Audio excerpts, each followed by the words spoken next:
ఏ అనేది root of 13 plus root of 13 plus root of 13 plus root of 13 plus 13 and so on. B అనేది root of 13 minus root of 13 minus 13 minus and so on. Root నుంచి వచ్చిన ఏదైనా value ఏమవుతుంది? Positive అవుతుంది.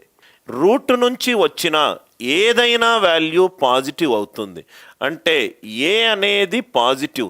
మనం ఏంటంటే ఒక లెక్కని స్మార్ట్గా ఆలోచించకుండా బండగా సాల్వ్ చేస్తాం. ఏ అనేది పాజిటివ్, బి అనేది positive, A positive B positive, A positive B positive. First option చూడండి, వాడు అసలు ఆలోచించకుండా ఆప్షన్లు పెట్టాడు. First option A positive B positive, ఒకటి positive, positive plus positive plus positive, సున్నా ఎలా అవుతుంది? కాదు. సున్నా ఎలా అవుతుంది? కాదు.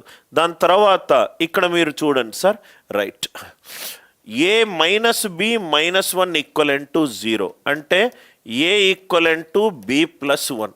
ఇక్కడ ఏమైంది? A equivalent to B minus 1, A equivalent to B minus 1 అంటే బి ఈక్వలెంట్ టు ఏమైంది? A plus 1.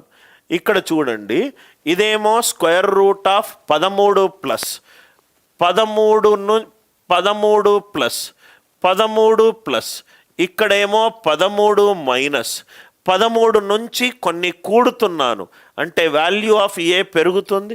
13 నుంచి తగ్గిస్తున్నాను వాల్యూ అంటే డెఫినెట్గా ఏ అనేది బి కంటే ఎక్కువ ఉండాలి. Are you all with me? A is root of 13 plus 13కి పాజిటివ్ వాల్యూ యాడ్ చేస్తున్నాను. ఏ వాల్యూ పెరుగుతుంది, 13 నుంచి కొన్ని వాల్యూలు తగ్గిస్తున్నాను కాబట్టి బి వాల్యూ తగ్గుతుంది. అంటే ఏ ఈజ్ గ్రేటర్ దాన్ బి. కానీ నాకు ఇదేమంటుంది? బి అనేది ఏ ప్లస్ 1 అట. బి అనేది ఏ ప్లస్ 1 అయితే బి గ్రేటర్ దాన్ ఏ కదా సార్. కానీ నా కండిషన్ ఏంటి? A greater than B. మనం క్వశ్చన్ చదివితే కొన్ని ఆప్షన్లు ఎగరగొట్టొచ్చు. లాస్ట్ ఆప్షన్ ఏంటి? A minus B, A equivalent to B minus 1, A equivalent to B minus 1. బికి ఒకటి తగ్గిస్తే ఏ వస్తుందట. బి వాల్యూ ఏ అనేది A equivalent to B minus 1 అవుతే బి ఈక్వలెంట్ ఏమవుతుంది? A plus 1. రెండు ఆప్షన్లు సేమ్ ఇచ్చాడు ఇక్కడ. నవ్వు ఇక్కడ ఒక ఆప్షన్ మారుద్దాం, ఏ ప్లస్ బి మైనస్ 1 అనుకుందాం. So A plus B is equivalent to minus 1. A ఏమో పాజిటివ్, బి ఏమో positive.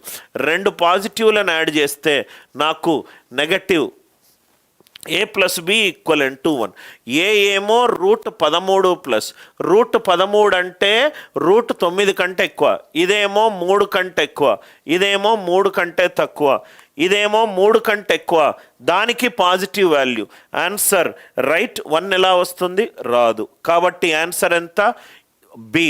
A minus B minus 1 equivalent to 0. Question చూడంగానే మనం భయపడకూడదు. లాజికల్గా క్వశ్చన్తో పాటు ఆన్సర్లు చదివితే మనకు చాలా ఈజీగా ఆన్సర్ వస్తుంది.